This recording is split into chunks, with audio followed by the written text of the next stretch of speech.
I wrote this really sad piano ballad called I Knew You Were Trouble. And I want to hear that version. I was really excited to bring it in, and I played them this really, really sad ballad, and I was like, I think just no drums, and they're like, what if it's dubstep?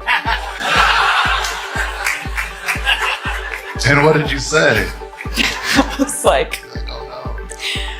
I don't know, guys. Let's give it a run. I don't know. Like, you know, I also like have a lot of, I don't know. I can't imagine them saying that to you, though. You sat and played them the song, and they're like, dubstep. Oh, yeah. Like, what if it's electric guitar and dubstep? Like, we're not putting a piano in this. But it ended up being the best thing for it. And I think that as a collaborator, my favorite people to be in the room with are yes and people. So why not try it? If they heard it and they thought dubstep, and I came to them specifically because I didn't want to be making lateral moves creatively, why wouldn't we go down that path? Like, why wouldn't we? And I really think that enthusiasm in the studio, it can really make or break what you end up creating. Thank you. I think I relate to the most Powerrick. I think my friends, they'll be like home because they're like, I realize that idle time is affecting my art. Do you think that it kind of plays into the myth of art and suffering and how they have to exist side by side? I think that character sort of taps into that or thinks that. I completely disagree with it. I mean, you have to write something and be completely on their side with that point of view. Totally, but it's a valid point of view, and so many people really, really believe that. Yeah, but then there can be a lot of bullshit about it too. So I don't believe that you have to be like, my set's like happy places. Yeah, and I'm a really happy person. You are a happy person, and you write really poignant, sad stuff. Poignant, sad.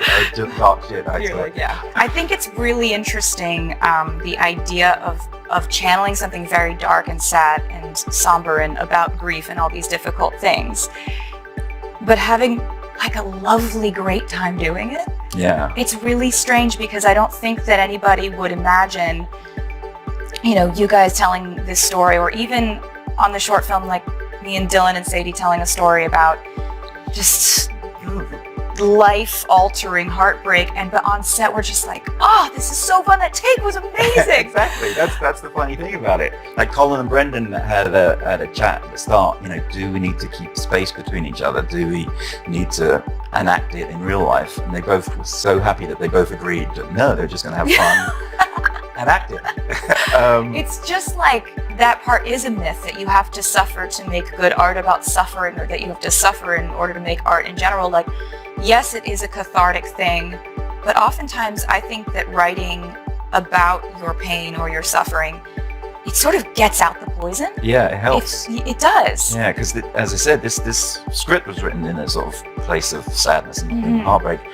But even the evening of, you know, having finished those few pages, it's like, that's pretty good stuff about my heartbreak and suffering, like, which is great to be able to have that.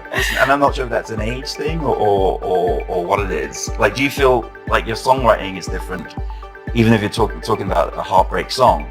Are you different in that writing now as opposed to how you were when you were 22? Yes, I definitely feel more free to create now, and I'm making more albums at a more rapid pace than I ever did before, because I think the more art you create, hopefully the less pressure you put on yourself. If you stay ready, you don't have to get ready. If you keep making stuff, you just keep making stuff, and hopefully you get better at it. It doesn't have to be so, you don't have to belabor it and polish the doorknob so long that you forget to open the door.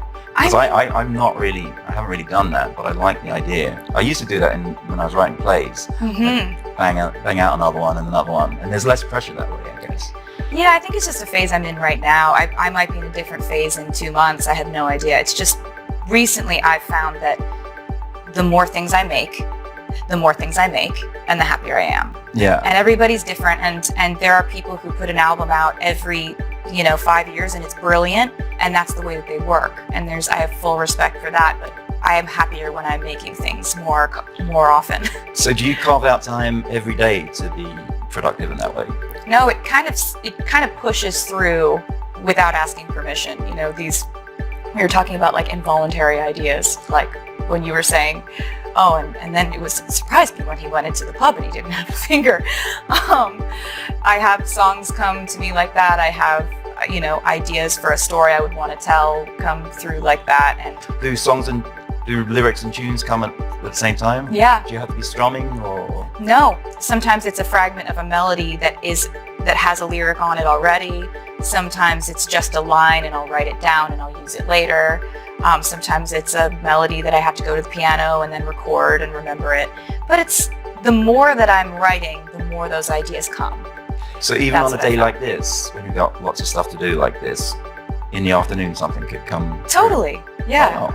It's only been like that for me for like the past 6 or 7 years, so that's why I say I think it comes with age. Yeah. But I don't really know why I've been making more things recently, but I'm just trying not to question it because I kind of like it. I want it to keep going. And there's a part of writing I think that we don't understand. Yeah, completely. So I don't want to jinx it by being like, this is all me. I'm just writing. I don't know why. Yeah. I'm just going with it. Talking of which, Midnight's Yes. a new record. They call them records, albums? Yes, we respond to both. I hear you have going to direct like 11 videos for is So that true? the videos for this one are really fun because I wanted to do different things than I did with the short. I wanted to kind of, I have this scene in a video for a song called Antihero where I have my future funeral of if I were to have kids and those kids were to be terrible, fighting Sorry, over. it's hilarious. Thank you. We wanted to shoot it in like a very different style than I've shot things in the past because I just ultimately I want to tell the story in a way that's interesting for people, but I also want to learn and I want to kind of experiment with how to shoot scenes. And Yeah, there's a great puking scene in that. thank you so much. love. I worked so hard on that. It's I might steal that. throwing up on myself. Yeah, but it's blue, isn't it? It's blue, yeah. The blue glitter in that video was a metaphor for, like, at one point I bleed blue glitter. It's supposed to be midnight blue glitter, and then at one point I'm opening it. I cut through an egg, and it's glitter, and so it's supposed to be a metaphor for like, I bleed glitter. I'm not normal. There's something wrong with me. I'm not a person. I don't belong. I don't fit in anywhere. Cool. So, yeah, Do you storyboard? yeah, I do. Because when I've written a script, I think I haven't really thought about it in visual terms until I then storyboard it myself, and I go through every single scene. And the storyboards I'll talk through with the DP, hopefully months and months before, and the production designer, which is what we did on this. Wow. Because lots of the storyboards had shots through doorways to see the island. You don't just find a house on the island, you build a house in the perfect place to see the perfect vista. Similar with the pub. The pub that you built. Yeah. That So we blew my mind that was something you built. It looked like it'd been there forever. Right, yeah, and it's pretty weird yellow, but we just found the most scenic cliff road that had vistas and mountains, each going each direction, and just built it and literally kind of angled it so through the doorway you would see the most of that scenery. I was actually sort of sad that you had built it. I was happy for the production design and the feat of engineering and imagination that it was, but I wanted to go there. To that pub. I was like, want to go to there. Colin And I Farrell can't. drove past it like 3 weeks later with his son, and it's gone now. Oh, It's just- I was afraid you were going to say that. Yeah, maybe they could build it. Maybe if the film goes really, really well, people will visit. I'd like to float that idea. I'll go. Because we literally had to take away Port's house, which we built, overlooking the island too. Because it was filmed on Inishmore, and it's a place of kind of natural beauty and heritage. So you have to take everything away and leave it exactly as it was. Which is good. Which is good. It's good. Which is good. Although a lot of the locals were saying, this would be a great. The Grammy Museum conversation with Taylor Swift sold out within minutes of registration opening. Tickets were far from cheap, but fans knew they were witnessing something special. One of the most successful artists of her generation sitting down in an intimate setting to discuss her music, career, and creative journey. Nearly 100 seats filled the small auditorium as Taylor stepped through the backstage doors. She appeared effortlessly elegant in a cream-colored dress with soft, flowing fabric, a square neckline, and gently puffed sleeves. Her blonde hair rested in loose waves around her shoulders, while a delicate strand of pearls completed the understated look. Away from the massive stages, flashing lights, and elaborate performances associated with her tours, Taylor seemed remarkably relaxed. She looked less like a global superstar and more like a 36-year-old woman simply enjoying a conversation about the work she loves. The museum's host, an experienced music critic, began with familiar topics: songwriting, recording, touring, and the differences between creating music privately and performing for thousands of people. Taylor answered thoughtfully, adding humor along the way as she recalled forgotten lyrics during concerts and unexpected equipment problems that had challenged her on stage. The atmosphere remained warm and conversational until the host suddenly shifted the subject. "We've talked a lot about how your music has impacted the world," he said. "But now that you're married to one of the NFL's most recognizable stars, how does football fit into your life? And what is it like being married to a football player?" The room immediately reacted.